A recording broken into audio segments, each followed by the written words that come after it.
Foundations of Amateur Radio. Over the years, I've had the opportunity to operate my station with other amateurs in close proximity. From a community perspective, this is loads of fun. From a radio perspective, it's been frustrating, to put it mildly. For example, if you're operating on, say, 40 metres and your friends are playing on 20 metres or 15 metres, if you're not careful, you'll all end up hating each other at the end of the weekend, due to the harmonic nature of the amateur bands. Imagine my surprise when Keith W6KME mentioned in passing that together with the other members of the Conejo Valley Amateur Radio Club, callsign Alpha Alpha 6 Charlie Victor, managed to operate 25 stations within a 300-metre circle from each other, without commercial electricity. Oh, did I mention the antennas have to be within the circle and they operated on 80 metres, 40 metres, 20 metres, 15 metres, 10 metres and 6 metres? No doubt there were other bands that I'm not aware of. And if that wasn't impressive enough, about a third of the space was allocated to public information. You can see their efforts at charlievictoralpharomeocharlie.org. Mind blown. Given my less than exciting experiences to date, my first question to Keith was about interstation interference, and Keith pointed me at a freely available article published in the May 2026 edition of QST magazine, titled Station Setup Techniques to Prevent Field Day RFI, by Conrad, November 2 Yankee Charlie Hotel, which discusses a whole range of stations, including the Alpha Alpha 6 Charlie Victor Field Day station. Very informative. One takeaway was that this is within the realm of doable for all of us. Another takeaway was that the stations in the article all appear to be high power, which is not something I have experience with, nor the budget for.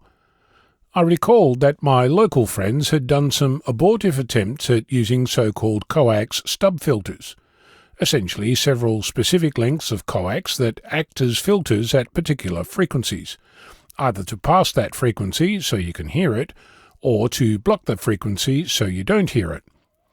If you have a roll of coax, this could be a pretty cost-effective way of making some field day filters.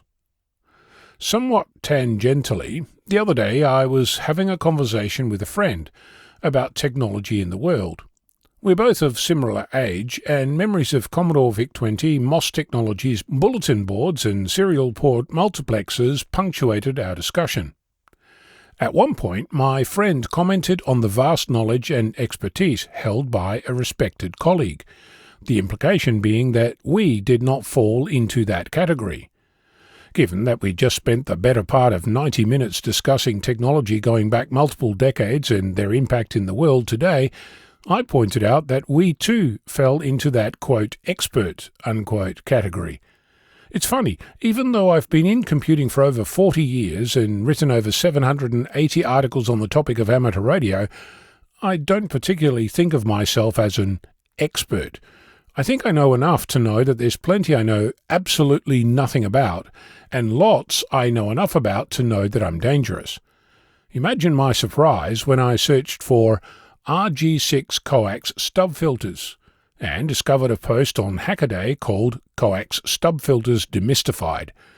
It opens up with the sentence, quote, "Unless you hold a first-degree RF wizard rating, chances are good that coax stubs seem a bit baffling to you," end quote, and goes on to introduce some interesting observations and links to a YouTube video by Fez Electronics, cunningly titled Coax Stub Filters, which includes a whole lot of detailed information, simulation and visualization of various aspects of this phenomenon, including the impact of different types of coax, combinations of these and countless other variations, that I think is aptly captured under RF Wizard, even if some Hackaday comments were dismissive.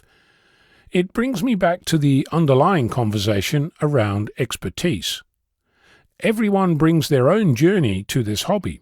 For some, a coax stub filter is trivial. For others, it's magical, if not magic. I think that given the complexity of the interaction between multiple filters, as shown by Fez Electronics in their video, It's more complex than might appear at first glance. Now, all I have to do is figure out if it's possible for me to create a set of stubs for my next shared field day. I'm thinking it would help if it was modular so we can mix and match, but that's a challenge for next time I'm left alone near a pile of coax with a VNA, cutters, coax strippers, compression tool, and a packet of F-type compression connectors. I'm Ono, Victor Kilo 6, Foxtrot Lima, Alpha Bravo.